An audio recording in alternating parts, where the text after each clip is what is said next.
buen día, estimado auditorio de su programa, El Derecho es para Todos. Soy su amigo, el notario Manuel Díaz Rivera, titular de la Notaría 30 de la demarcación de Jalapa, y es un gusto, como siempre, estar aquí con ustedes.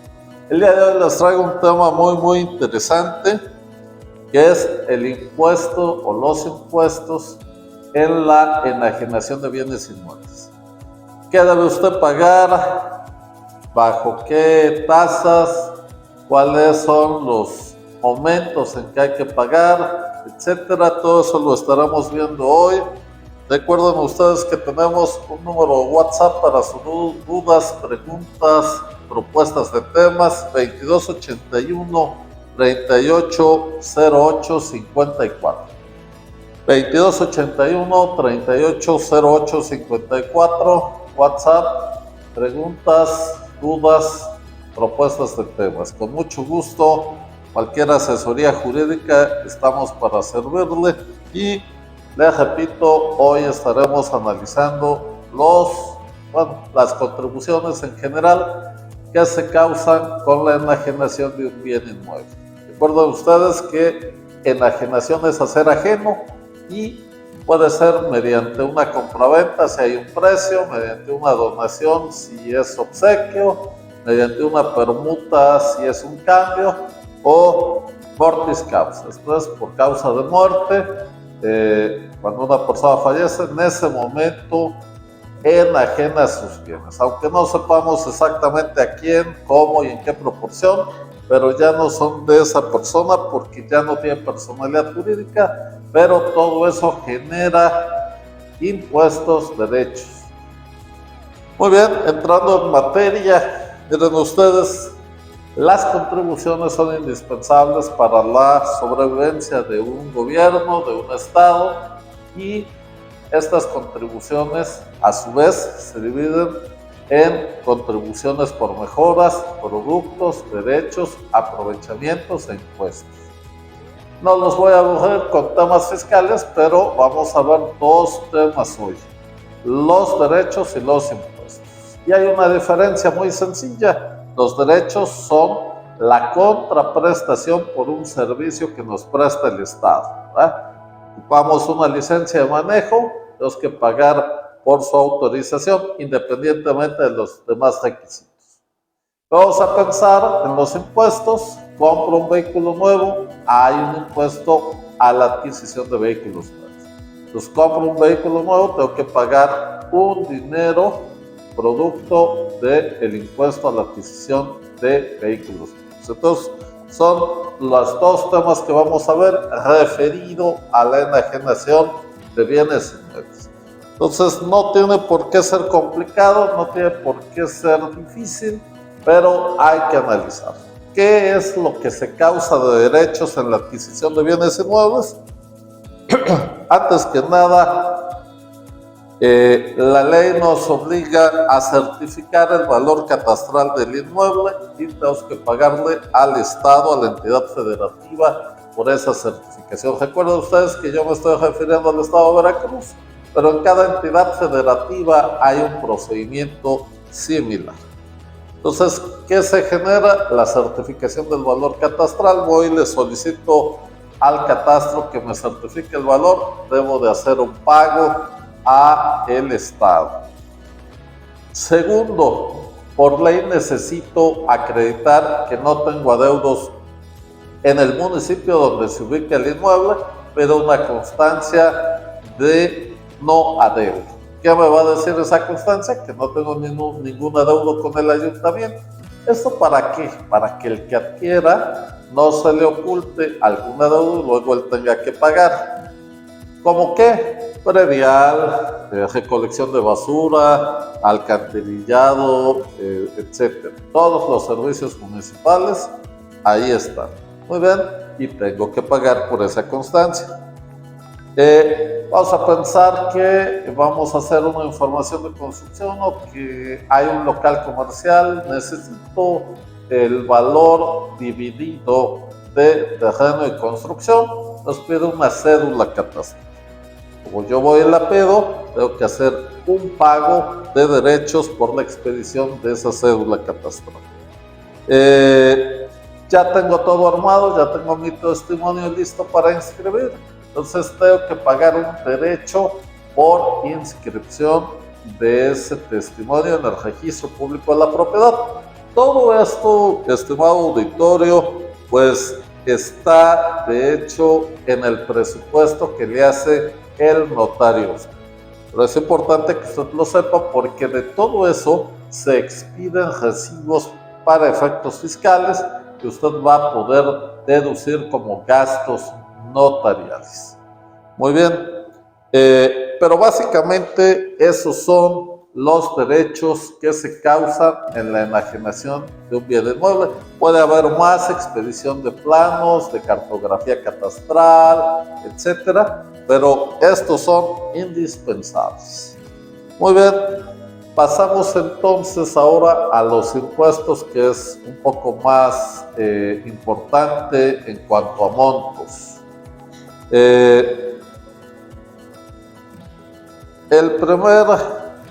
Es una pregunta del señor Javier Martínez. Don Javier, muy buen día. Nos pregunta ¿qué tipo de impuesto existe para una enajenación? Exactamente, para allá vamos ahorita. El primer impuesto es el traslado de dominio. Este impuesto tiene un nombre incorrecto, porque no se grava el traslado de dominio, porque si eso fuera lo pagara el que traslada. Lo que grava el impuesto sobre traslación de dominio es la adquisición, y lo que quien paga, es el adquirente. Por ejemplo, hay estados del país donde se llama impuesto sobre adquisición de bienes inmuebles, ISABI, y en la Ciudad de México se llama ISAI, impuesto sobre adquisición de inmuebles. Es lo mismo básicamente. ¿Qué tasa pagamos ahí? Hay una gran cantidad de municipios, de los 212, es un 80%, 85%, se paga el 0.5% del valor fiscal, del valor mayor entre el valor fiscal y el valor de operación. Entonces, si el valor de operación es mayor al valor fiscal, pagamos sobre el valor de operación. Si es al revés, igual. Entonces, eso es lo importante. Hay otros municipios que la tasa es del 1%. ¿De qué depende? De su código hacendario municipal, ¿vale? Autorizado por la legislatura, desde luego. De ahí hay un municipio que actualmente cobra 1.5, que es Boca del Río, que ya solicitó que se elevara su tasa al 2.5. Y de ahí está Veracruz Puerto, que ellos cobran al 2%. Entonces, bueno, hay que considerar eso, que dependiendo del municipio, la tasa es distinta. Muy bien. Este impuesto de traslación de dominio, además, si no lo pagamos dentro de los 30 días siguientes a la firma de la escritura, nos genera un 2.5% de recargos. Pues hay que considerar eso, porque a veces nos atrasamos. Catastro tiene la facultad de ir a hacer visitas físicas. Si no vamos a la visita, ellos traen un trabajo, sobre todo en determinadas épocas, muy cargado, final de año, principio de año, cambio de administración. Y si no vamos a las visitas rápido, pues nos las reagendan, y entonces a veces se nos van esos 30 días y nos sube 2.5% el presupuesto del pago del impuesto sobre traslado de dominio. También decirles que si pagamos un traslado de dominio en los últimos 3 años, tenemos derecho a que se nos compense la cantidad que hubiéramos pagado. Si el valor catastral subió, entonces no queda exento todo, sino solo lo que pagamos. Pagamos 1,000 pesos, ahora nos toca pagar 2,000, entonces ya nada más pagamos 1,000 porque compensamos. Muy bien, pues hasta ahí con el traslado de dominio. Es un impuesto municipal, hay que pagárselo al municipio. Bien, También tenemos IVA, impuesto al valor agregado, en que el IVA solamente se causa cuando se enajena construcción, pero la construcción de casa-habitación está exenta. Lo que no está exento es la construcción no habitacional. Y ahí sí tenemos un local comercial dentro de nuestra casa, está exento suelo, está exento construcción habitacional, pero necesitamos avalúo, sea catastral o para efectos fiscales de corredor público, y entonces vamos a pagar 16% de IVA del valor de la construcción no habitacional. Ahí tenemos que pagar IVA. Como que puede ser un local comercial, una cancha, una bodega, etc. Entonces hay que tener cuidado con el destino que declaramos, porque eso puede generar IVA al momento de la enajenación.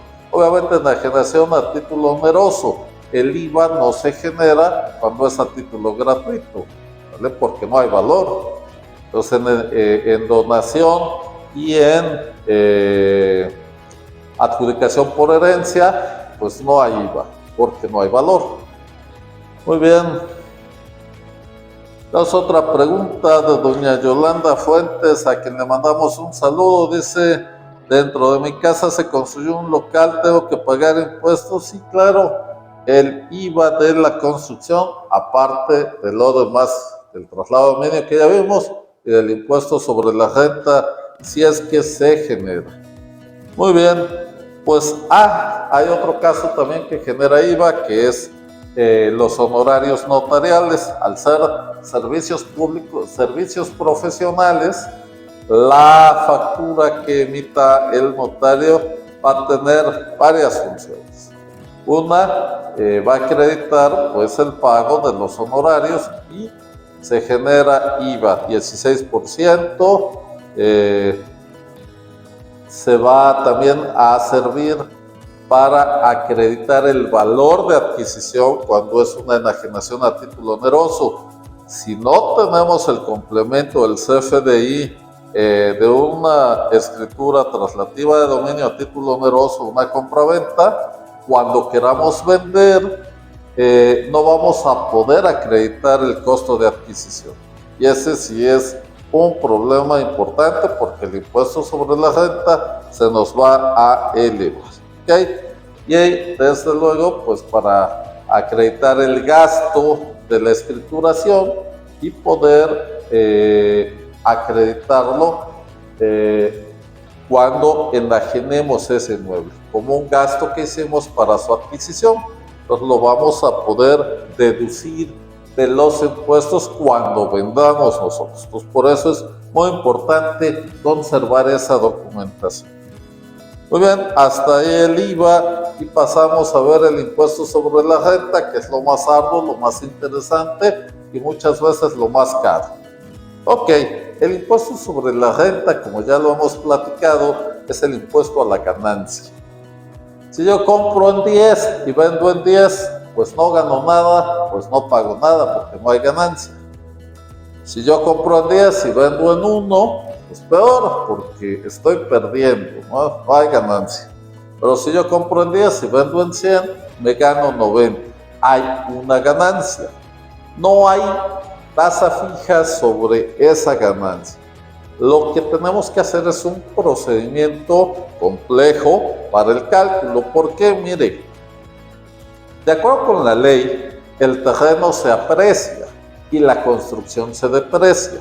Entonces hay que apreciar y depreciar en ese procedimiento fiscal que tenemos que hacer. Segundo, para calcular la ganancia gravable, no la ganancia simple, sino la ganancia por la que debo pagar el impuesto, tengo que atender a los índices nacionales de precios al consumidor o a una tabla que nos autoriza la ley para determinar, aplicar un coeficiente contable y determinar cuál fue la ganancia gravable, para que sobre esa ganancia aplicarle una tasa. estas tasas de impuestos sobre la renta, o sea, el porcentaje que yo debo de pagar de impuestos sobre la renta depende del monto de la ganancia.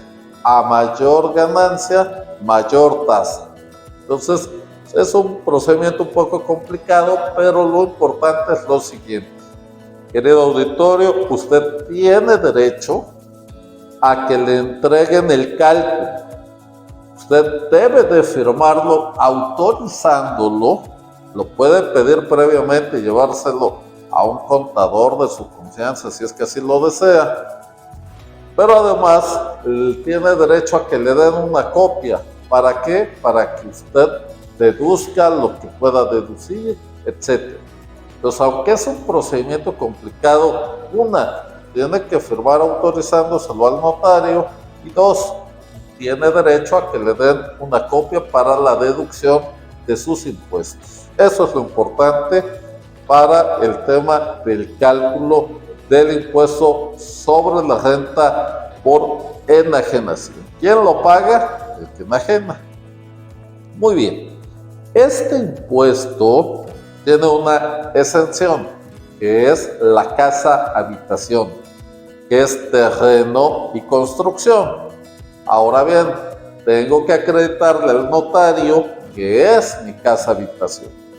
Esta exención solamente la podemos usar cada 3 años, porque si no, hay quien hace de la venta de casas su modo habitual, una actividad habitual, y entonces pues aprovecha estas exenciones. Mientras la ley lo permita, no hay problema. Pero la ley dice, nada más una cada 3 años. Ese es el primer tema. Segundo, tienes que acreditar que es tu casa habitación. ¿Cómo lo vas a acreditar? Con uno de 4 documentos. ¿Cuáles son? Tu INE, tu credencial para votar, con el domicilio del inmueble por el que quieres exentar el impuesto. 2, recibos bancarios, o sea, de instituciones del sistema financiero mexicano. Obviamente, dirigidas al domicilio que vas a enajenar y que quieres exentar por ser tu casa habitación. 3 y 4, el recibo de telefonía fija y el recibo de energía eléctrica. Estos dos tienes que presentar los 2 últimos recibos en soporte papel pagados y los 2 últimos CFDI, o sea, certificado fiscal digital por internet, o sea, las facturas electrónicas, que llevan 2 archivos cada una, la extensión XLM y la extensión PDF. Y con esto acreditas que es tu casa habitación y no pagas nada. Pero hay límites. Estos límites consisten en que el monto fiscal de esa casa habitación no debe pasar de 700,000 UDIs. Que son como 4 millones de pesos. Si pasa, exentamos hasta el monto de 700,000 UDIs y pagamos por la diferencia. Tampoco la construcción debe pasar de 4 veces su superficie. Entonces no vamos a exentar un terreno de 100 hectáreas con una casa de 5 por 5. Vamos a exentar hasta 100 metros cuadrados, pero hay que pagar por lo demás. Muy bien, esas son las exenciones, las excepciones al pago del ISR por venta de casa habitación. Muy bien, recordarles, estimado auditorio, que estamos en el programa El Derecho es para Todos, donde lo complejo lo hacemos sencillo y le asesoramos jurídicamente en su día a día, en sus trámites y, ¿por qué no?, también para que tengan los conocimientos suficientes para defenderse. Ok, les recuerdo también que tenemos el WhatsApp 2281-380854 para sus dudas, preguntas y propuestas. Muy bien. Me pregunta también el señor Juan López, ¿cuánto cobra un notario en sus honorarios en estos trámites? Muy bien, miren, tenemos un arancel muy viejito de 1969 que ya no está actualizado en su mayor parte, pero nosotros los notarios aquí en Veracruz, que es de los estados más baratos para escriturar, estamos cobrando el 1% sobre el valor de operación. Hay demarcaciones que tienen acuerdos para cobrar un poco menos, pero normalmente es eso, y un monto mínimo de unos 5,000 pesos más o menos, más IVA por esos honorarios. Ok, entonces tenemos el impuesto sobre la renta por enajenación, con la exención de casa-habitación, cómo acreditar que es mi casa-habitación, límite de 700,000 UDIs para la exención. Esa exención la puedo ocupar cada 3 años y hasta un cuarto de terreno respecto de la superficie construida. Ok. Pasamos ahora, como última parte de este tema, a el impuesto sobre la renta por adquisición. Si yo tengo una ganancia por adquirir algo, entonces tengo que pagar este impuesto. Y tenemos 4 supuestos para que graban este impuesto. 1, la lotería. Si yo me saco la lotería, tengo que pagar un impuesto. Si yo me encuentro un tesoro, tengo que pagar un impuesto por esa adquisición. También recuerden ustedes que podemos prescribir adquisitivamente un precio. ¿Cómo? Bueno, hagan de cuenta que adquiero un inmueble sin escritura y pasa el tiempo. Entonces, la ley me autoriza que me haga yo dueño por el transcurso del tiempo. Y si yo tengo un justo título, 10 años. Si no tengo ese justo título, 20 años. Y si tengo una información de posesión inscrita en el registro público de la propiedad, 5 años. Hay algo bien importante aquí. Esa posesión debe ser a título de dueño, porque ya habrá algunos vivos que están diciendo, bueno, voy y rento un inmueble, y me amacho ahí y me hago dueño y ya la hice, ¿verdad? Por un mes de renta y un depósito, adquiero una casa. No, no es así. La posesión que yo tenga para poder prescribir un inmueble debe ser en calidad de dueño. El que renta, al que le prestan, etcétera, es una posesión derivada, no originaria, no en calidad de dueño, y por lo tanto no puede prescribir en su favor la propiedad del inmueble. Debe de ser una posesión originaria para poderse hacer dueño. Muy bien. Y la cuarta y última posibilidad de pagar el impuesto sobre la renta por adquisición, la que nos interesa, que es la donación.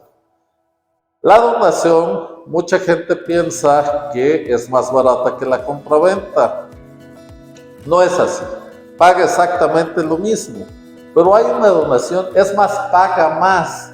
Paga una tasa fija del 20% de impuestos sobre la renta por adquisición. ¿Qué pasa? Que tiene una exención.